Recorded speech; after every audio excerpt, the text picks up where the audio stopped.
They hear things other people can't hear. They see things that other people can't see. They have embodied experiences that they don't identify as themselves. And it's really important for us to work with the experiences to show that they're actually very common across the population, to normalise those experiences. Parapsychology would be defined as a scientific investigation of paranormal experiences. And by paranormal, we mean the kinds of experiences that go beyond what seems to be possible within a conventional materialist worldview. Things like near-death experiences, distant healing, telepathy, visiting with mediums to get communications from deceased persons. My name is Chris Roe. I hold a chair in psychology at the University of Northampton that's based on research that I've conducted in the field of parapsychology. Because these phenomena seem to be spiritual in nature, some people suspect that they're not amenable to scientific investigation. But in fact, over the last 80 or 90 years, people have been able to conduct experiments to test some of these claims. And in fact, the evidence that they've generated is actually quite persuasive when compared with other areas of the social sciences. So to give you one example, a common spontaneous experience is to have a dream that you think is predictive of a future event. We might have somebody sleep at home in their beds, while at the laboratory in the university, a random video clip is selected for them that plays through the night.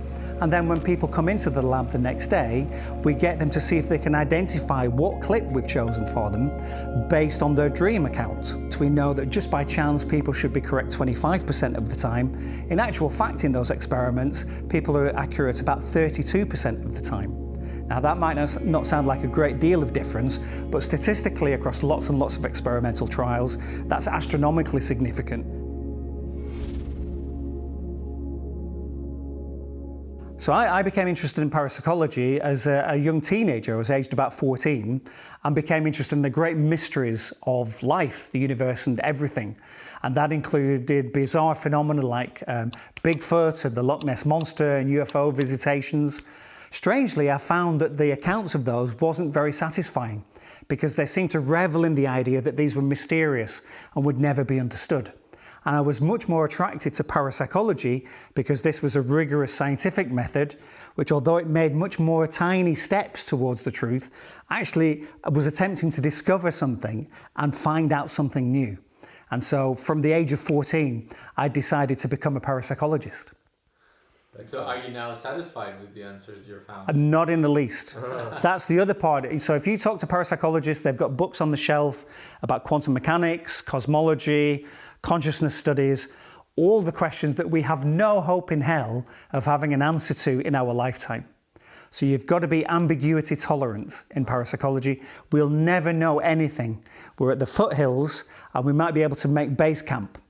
And our successors in the future, maybe 100 or 1,000 years' time, will hopefully benefit in some tiny way from us establishing that base camp.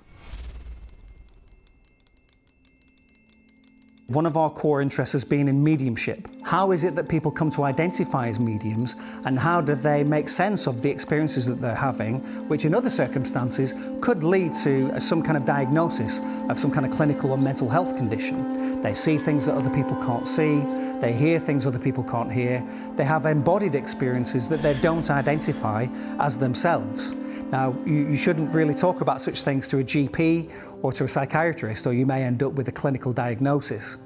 Nevertheless, we find that our mediums are actually more psychologically healthy than the average person. They're engaged in something that they regard as worthwhile and valued, so they're giving people support during a difficult time of bereavement through the messages that they provide, and they're valued by the spiritualist communities. I think mediums come from a rich array of backgrounds. Many of them share a common trait of being highly sensitive, so they're also sensitive to other features of the environment, such as, for example, electromagnetism or geomagnetism. They may be more sensitive to social interactions in other people and notice that two people have had a row before they came to the party in a way that other people don't notice at all. So there does seem to be a kind of a syndrome, of which part of that might be that they're sensitive to a spirit world or sensitive to these kinds of communications. is because ordinary people have these experiences in their everyday life, and they find them really difficult to make sense of because there's very little evidence-based, balanced information available to the general public. Very often it's tempting to think that I'm the only person who's ever had this kind of experience, and although they may only occur once or twice in any individual's life, they're actually really very common across communities. In different countries, different cultures at different times, the incidence of these phenomena is really quite high. So that's important to impress on people that you are not alone in having these experiences, and they happen to other normal, healthy people. For some people, a paranormal experience can be transformational. It can cause them to change their worldview, and their values can be shifted very significantly. So it can be quite a profound experience for some people. It affects their relationships with others. They may become less materialistic. There can be a touchstone for the life that they then leave, something they return to that is evidence of their inherent spirituality.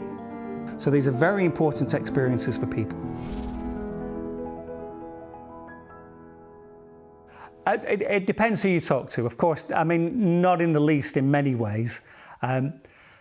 People who know me as a sound and methodical person, quite boring in many. So parapsychology is quite boring in the day-to-day action of parapsychology, and that's important. But of course, the implications of what we're doing are profound and couldn't be more relevant and more interesting. But the important thing is to be the methodological plodder who's doing the work. So I think people who know me know that what I do is trustworthy.